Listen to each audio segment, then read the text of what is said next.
software guy. I'm going to swing through the panel one more time, and then we'll open the floor to questions. So please be thinking of questions, and we'll get to the audience in just about the next 10 minutes or so.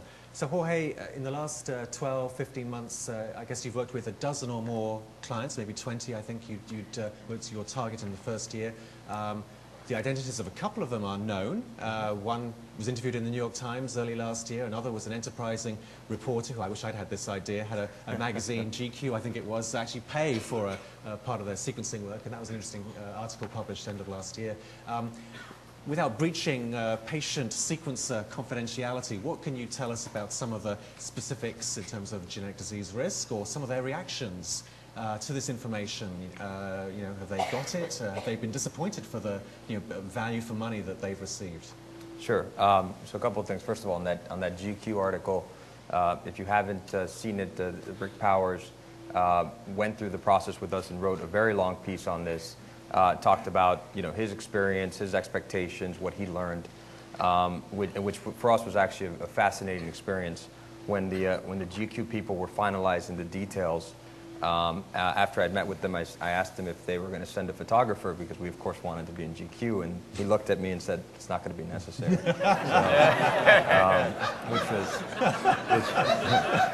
Which was unfortunate.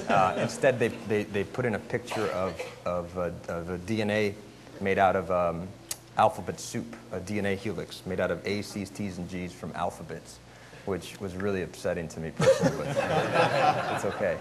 But no, to answer your question, the experience, like I said earlier, has been fascinating. So there's a couple anecdotes that we can talk about without actually going through and divulging anything about the individuals that we work with. So as I said at the outset, we had a very simple idea at the beginning, which was, if we put out a business that is going to sequence whole genomes for people, can we do it in a way, well, first of all, is there a market for this? Because it's still very, very expensive. And can we do it in a way that would be meaningful for individuals? Because if you can't do it at a price where an individual, even a very early adopter with a lot of money, is going to find any value, you don't have a business.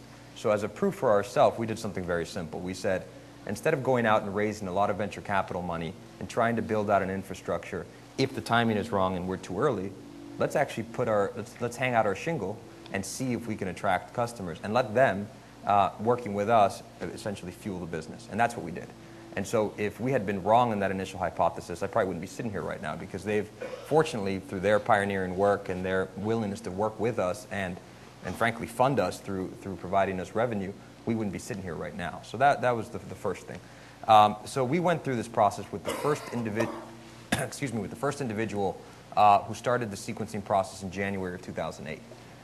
This had been done but a few times before this, certainly never been done by us or by any company similar to us providing this for a private individual that was doing this as a consumer. And one of the guys on my team, a guy named Ari Karicki, has a great analogy that he throws out, where he says, more people, when we started the company, more people had walked on the surface of the moon than had actually been able to have their full genome sequenced.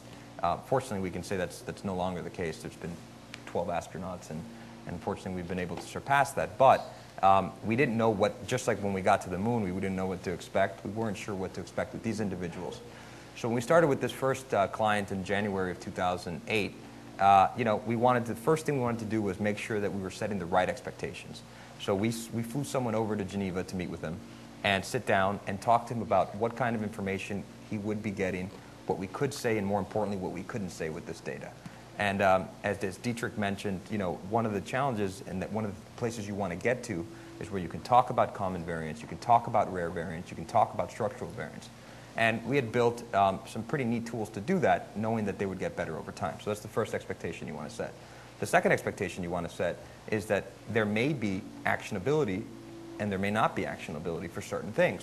And so we wanted to make sure he was comfortable with receiving things that would be actionable and things that wouldn't be. And so we went through that whole process, and we've refined it, and we've gotten better at it. When we flew him over to Boston to review his results, and the way we do things is a bit unique because we have the benefit of working with a small number of clients as opposed to trying to go after a mass market at this stage. We sit them in a room with our geneticists, our bioinformaticians, a genetic counselor, and some other folks, clinicians and others. to go through the data, and that provides us the opportunity to do a couple things. One is to make sure that the information that they're receiving, that they're interpreting it correctly. And there's no better way to do that than to do that live. Because if you send somebody a web page with their data, you don't know what they're going to read into that. And we've seen this time and time again, where individuals ask a question that clearly demonstrates they didn't understand what you just told them. And so this is just a way to backtrack and re-engage. And we went through that process with them, and this is a full-day session we do with them. They meet with a bunch of folks. Then they go, and if they choose to do so, they go and meet with experts, specialists that we can set up appointments with, neurologists or cardiologists or anyone else throughout we have the good fortune, obviously, of being here in Boston, so we have a lot of doors we can knock on. So once we did all of that, our first question was this person satisfied? And in my mind, like I said earlier, the best example of the fact that he was satisfied is that he became our first source of referrals. And since then, since we worked with this first individual, we have worked with upwards of 5 or 6 of his closest friends. And so in that regard, I think he's been very happy. The other thing that we didn't really anticipate is that when you charge someone that much money, they expect some pretty high service. So we see this individual once or twice a month when he comes in. So, but it's been a good experience thus far. John, I want to briefly touch on electronic health records, which is a major interest of yours. And in a few years' time, Navigenics and Complete Genomics are going to be sequencing individuals. And I'm thinking of this, each individual is going to have millions of discrete, many unique variants, thousands of unique SNPs and variants are being found every year and going into databases such as OMIM. And yet your average physician, as one of your colleagues, Sandy Aronson, pointed out just here yesterday in one of the tracks, the average physician has 14.7 minutes to try to impart this information to the confused consumer. There's a problem here, I think. Well, absolutely. So folks have followed the Boston Globe over the last 2 weeks. You've seen this interesting experience I've had in sharing data with patients. So Beth Israel Deaconess Medical Center partnered with Google, we partnered with Microsoft, and we said we're going to share the clinical record and the administrative record with patients. Well, as probably folks know, there's a difference between clinical data your doctor writes and the insurance company billing, which is an interpretation, not necessarily a granular one. Well, we had ePatient Dave, one of our patients, say, well, I looked at my 58 episodes of care and my 92 ICD-9 codes, and boy, I had kind of widening of my aorta, and the ICD-9 code was aortic aneurysm. That sounds awful. Well, is there an ICD-9 code for widening of the aorta? No. Aortic aneurysm is the closest.